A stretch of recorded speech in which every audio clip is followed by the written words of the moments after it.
Hello aspirants, I hope you all are doing well. This is Vaibhav Saini, Assistant Manager in State Bank of India. काफ़ी सारे doubts और आपकी queries इसके regarding मुझे receive होती हैं, चाहे किसी भी मीडियम से हों, कि काफ़ी डिफ़िकल्ट लग रहा है और एग्ज़ाम काफ़ी डिफ़िकल्ट है, एग्ज़ाम का लेवल बहुत हाई रहता है। इन शॉर्ट बच्चों को लगता है कि मुझसे नहीं होगा।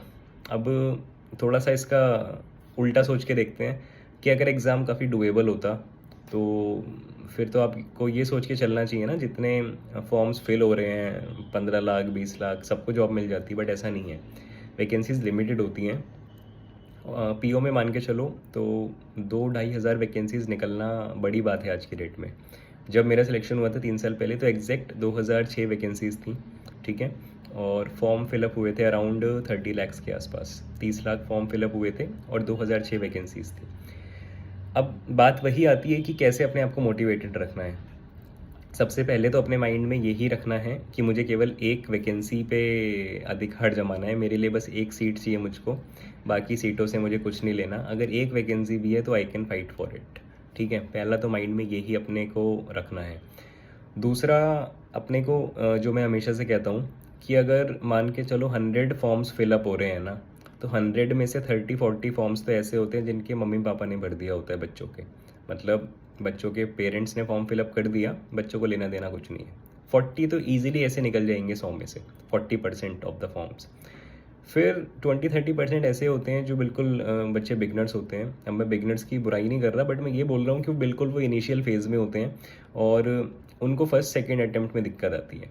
तो ये भी आप 20-30% निकाल के अलग रख सकते हो। अब जो रियल कंपटीशन होता है ना, जो प्री क्लियर होता है देन मेंस क्लियर होता है, तो मान के चलो 40% बच्चे बचे जो प्री क्लियर करेंगे, उसमें से भी मेंस में तो कम ही पहुँचते हैं। तो इस तरीके से फ़िल्टर लग जाते हैं। तो अगर आप ये सोच के चलो ना कि जैसे मैंने बोला कि 30 लैक्स फॉर्म फिलअप हुए थे, तो जो रियल कंपटीशन था वो 4 या 5 लाख बच्चों में ही होता है मेंस तक पहुँचते पहुँचते। तो वो बस एक नंबर का गेम है कि 30 लाख फॉर्म भरे गए हैं, ऐसा कुछ नहीं है। जो रियल कंपटीशन है वो बहुत ही कम नंबर में होता है और उसको अचीव करना पॉसिबल होता है, ठीक है। ये रही दूसरी बात। तीसरी बात कि अपने आप को मोटिवेटेड आप कैसे रख सकते हो। मैं तो देखो मोटिवेशनल वीडियोस देखता था, संदीप महेश्वरी की देखता था, सोनू शर्मा की देखता था। तो मेरे साथ क्या था, आज मैंने अगर वीडियो देखी आधे घंटे की तो मेरी बैटरी 2-3 दिन चार्ज रहती थी। मेरा मोटिवेशन 2-3 दिन तक रहता था, फिर वो आफ्टर 2-3 डेज़ फिर वो डाउन हो जाता था, तो मैं दोबारा देख लेता था वीडियोज़।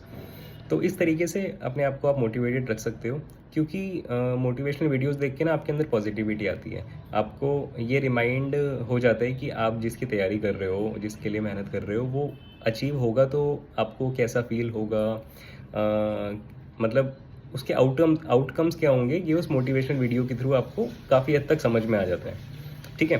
तो तीसरी बात ये रही। चौथी बात कि अपने आप को डिमोटिवेट होने से भी बचाना है। डिमोटिवेट होने के मुख्य कारण आज की डेट में ये हैं। फर्स्टली अगर मैं बोलूँ तो फ्रेंड्स एंड रिलेटिव्स और नेबर्स भी कह सकते हो, क्योंकि अपना सिलेक्शन हो रहा है या नहीं हो रहा, अपने पेरेंट्स या फैमिली से ज़्यादा बाहर वालों को चिंता रहती है। तो ट्राई करना है कि दूर रहना है। दूर कैसे रह पाओगे? मैंने तो क्या किया था, फैमिली फंक्शंस पार्टीज़ सब अटेंड मैंने बंद कर दिया था बिल्कुल। 1-1.5 साल मैंने कुछ अटेंड नहीं करा। और उसका एक नेगेटिव पॉइंट ये भी है कि चलो छोड़ो, वो नहीं बोलते। मैंने सब बंद कर दिया था, 1-1.5 साल कोई फंक्शंस पार्टीज़ अटेंड नहीं करी।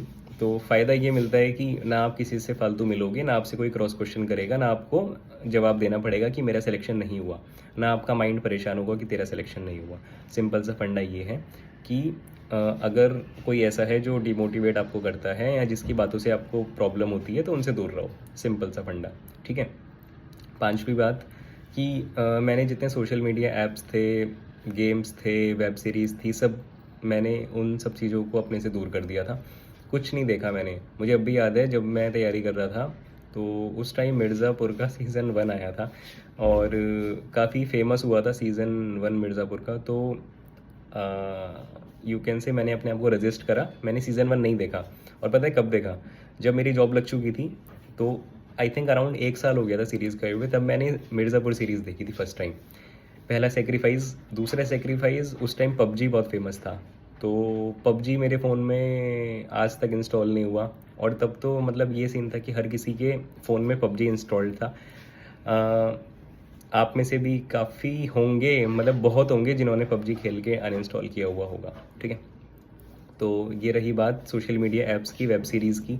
अब सोशल मीडिया ऐप्स में आप इंस्टा, फेसबुक की बात भी करो ना, या तो अगर आप एक बार इंस्टा खोल के बैठ गए तो आधा घंटा निकल गया, और उस आधे घंटे में आप एटलीस्ट कैलकुलेशन की प्रैक्टिस कर सकते थे, ठीक है। तो इन ऐप से दूर रहना है।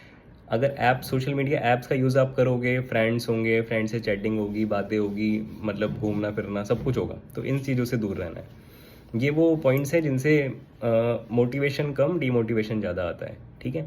और at the end last point, motivation का सबसे बड़ा रीज़न और फैक्टर तो यही होता है कि आपको जॉब चाहिए क्यों।